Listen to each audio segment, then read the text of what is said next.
Okay, back in the wood yard, right at the back. Got this fresh stack of sugar maple in, and my neighbor actually helped me pull this out. Wow, this is piled up high, and it looks like a lot. But my truck, as some of you know, my engine is blown, or it's seized up. So I have a replacement just a few yards down from the wood yard. And this nice tow truck guy named Sweet Mark, he's got a motor for me. So he came to see me today. He said he pulled it out. He had a problem. He was set back another week, or a few days, or a couple days for him at least anyway, because his water pump went in his Duramax, and then you got to take the crankshaft pulley out to get to it. So he's been delayed. And then even the guy who's helped me out with his truck, he's having problems with his tranny. So, you know, three's a charm, right? He's not out of commission yet, but you know, he helped me today, but the tranny is going. So, but anyways, I'm gonna get into the sugar maple. I'm looking down here, I see there's some silver maple. It's not this stuff on the bottom. So that's some Norway maple that I had dropped off, and this is a nice load that I had. They had like a, I don't know, maybe a 20-yard truck, and they had a whole load of Norway maple in there, and it looks like there's a lot of boiler wood because it's all cut short.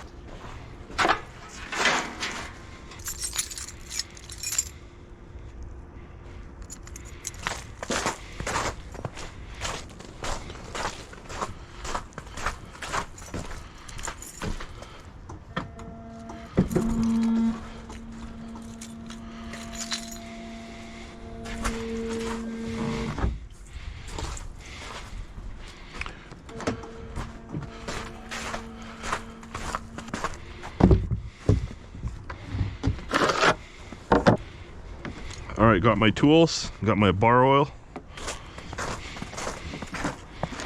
Let's give this thing a file. Let's bring the light in closer. I won't keep you long with the filing this, a few strikes. Then it'll get fired up over here.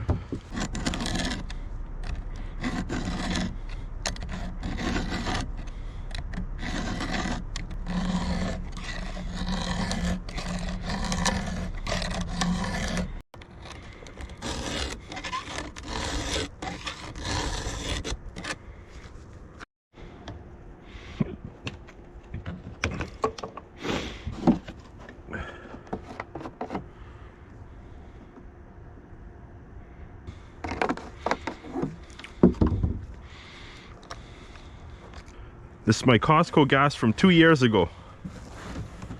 And the thing with these chainsaws is why they need the super gas is because they're high output machines.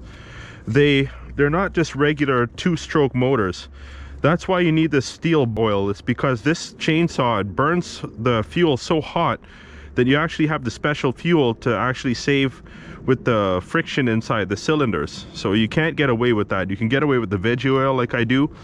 For the bar oil, or for the oil in the chainsaw gas, you definitely need the Stihl oil. Or else, like I did with a couple other saws, I burnt the motors out because I wasn't using the proper stuff and I was going the cheap way. So it cost me 2 saws. Let me check the filter. I've done a couple cuts with it, or a couple tanks of gas on it. I usually go every 3 cuts. Depends on how dusty the wood is. Sometimes the wood's real dusty, so I'll clean it off in say a couple cuts. That's kind of dusty. That's some mulberry. That's why it's a little yellow. That's what was in the truck over at the shop. One of my viewers, Joseph Grant, was asking me when I'm doing my World War II video about my area, because where the wood yard is and my shop, which is across the street, this is an old bombs and ammunitions facility for World War II. And then right beside this whole area was the GM plant, and they actually used to make Sherman tanks in that GM plant. That plant has closed down, and then now it's a big Toyota dealership. Obviously that's the way things go. And I've noticed, I'm really a Toyota fan originally. I'm a 4Runner guy originally. Now I have the Chevy Tahoe, but it's just better on fuel and better buy than the Tacoma, which is insanely expensive, you know, like 300,000 K or 100 and what's that, 100 and how many miles is that, like 200,000 miles almost. It's like 15,000, which in US would be about what, 12,000. So those trucks are way too much money and they're hard on gas. What I noticed over the years, especially after 2008 when the economy collapsed, was that Toyota was moving into all these old dealerships that were big three. They were building their own new dealerships. And then you even had where they had a Lexus Toyota dealership, and then those divisions, they split up and then they started their own dealership. So they separated, and there's a Lexus dealership and then there was a Toyota dealership not far away. So I saw that with 2 or 3 Toyota Lexus dealers. So Toyota's really been making a mark in the auto sales. I don't know what's the most current, but that's why I like Toyota.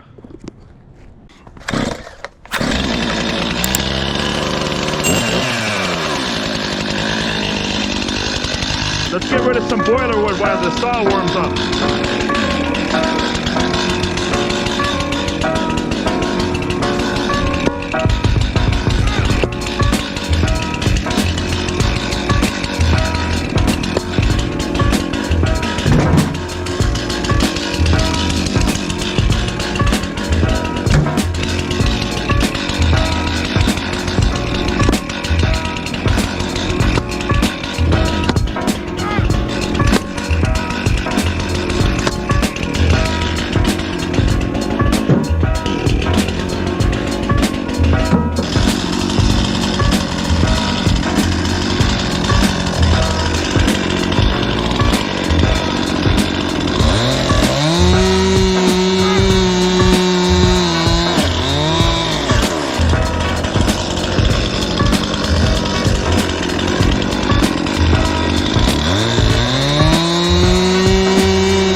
Okay, that's enough cutting for now, but there's some rot in some of these limbs. Sugar maple tends to rot. Now you see there's a lot of cutoffs that I did in here. I mean, not too much, but there's a bunch of them, and then there's some of this rotten stuff for boiler wood. And you know, maybe you guys have your uses for the cutoffs. Maybe you just give them away. I mean, there's obviously a little value in it, so maybe, you know, that's not very likely at all. But you know, you might have a wood boiler or a wood furnace, so use it for that.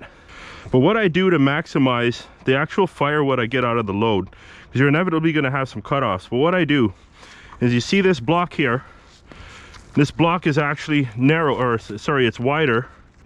But what I'll do is, the section that is bigger, I won't cut there, I'll cut where it's smaller. So there's actually less, when you have this cut off, it's actually going to have less wood volume than this side, because this side is going to be thinner diameter.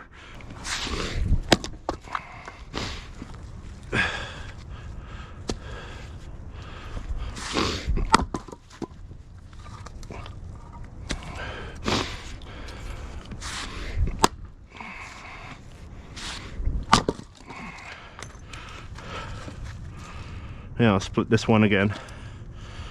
I could leave it like that. Should I? Yeah, I'll take a chance. When it comes down to it, when it's time to sell, I could split it open. And I'll dry quickly. You'd be surprised how quick the wood dries once you open it up.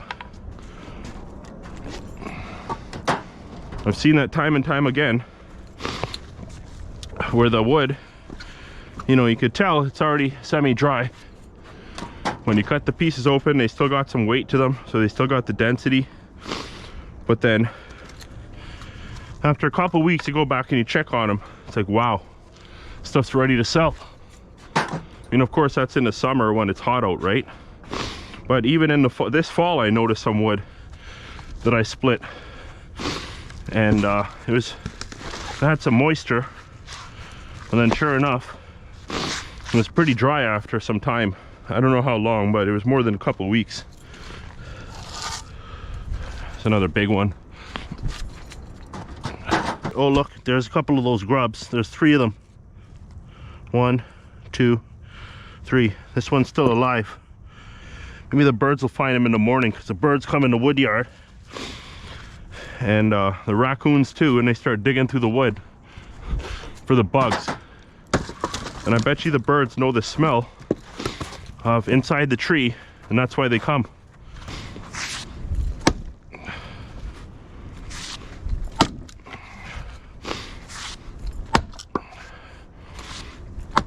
So you don't have to split it all the time so that the wood goes flying too. You can try and keep it standing up. And just give it a tap so that it cracks. With the sugar maple, that'll do it. You can just peel it apart later. Of course, you can't control the blows all the time and what the wood does. I'll put a few over here.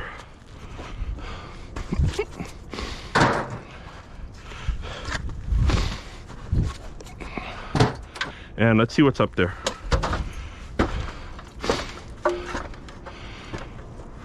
I see any black locust? No, this is a lot of oak.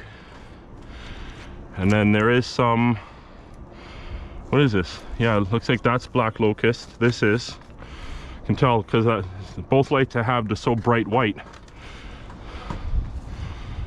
Yeah, that's definitely, that looks like some silver. Yeah, that's silver, or that's maybe elm. Yeah, that's elm.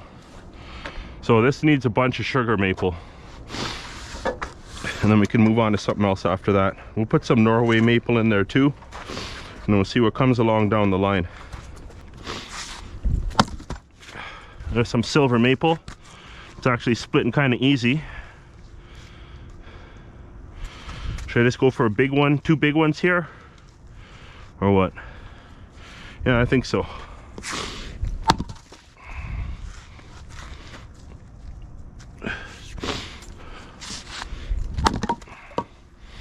There we go.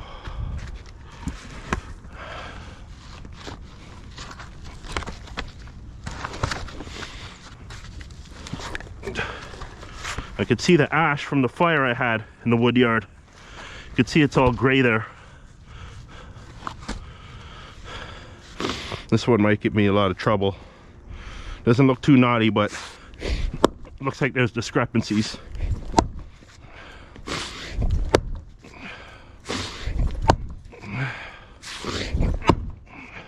Let's try in the end here. That should help it. I think I see a crack or 2. It's being stubborn. I think there's a knot right there.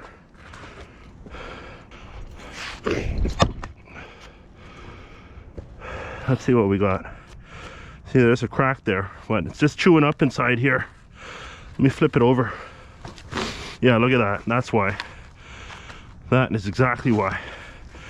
So let's try from this side. A different angle so we don't run into that. There we go.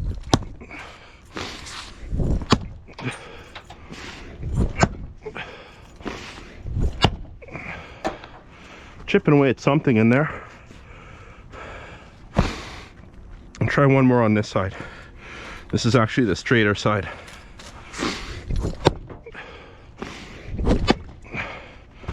Well, we're just making chunks for bagging.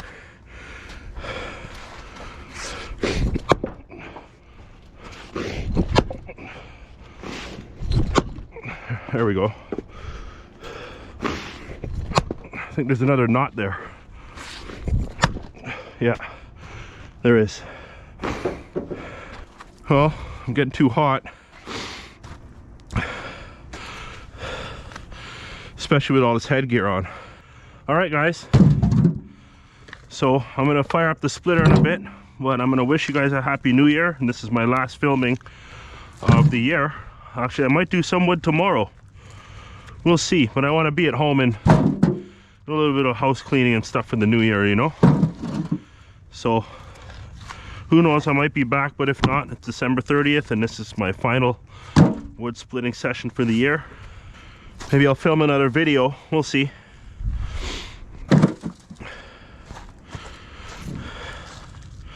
So I could maybe get 2 videos done by tomorrow. So who knows, you never know till the time comes around. So anyways, guys, thanks for watching. Like, subscribe, share, comment, and all that good stuff.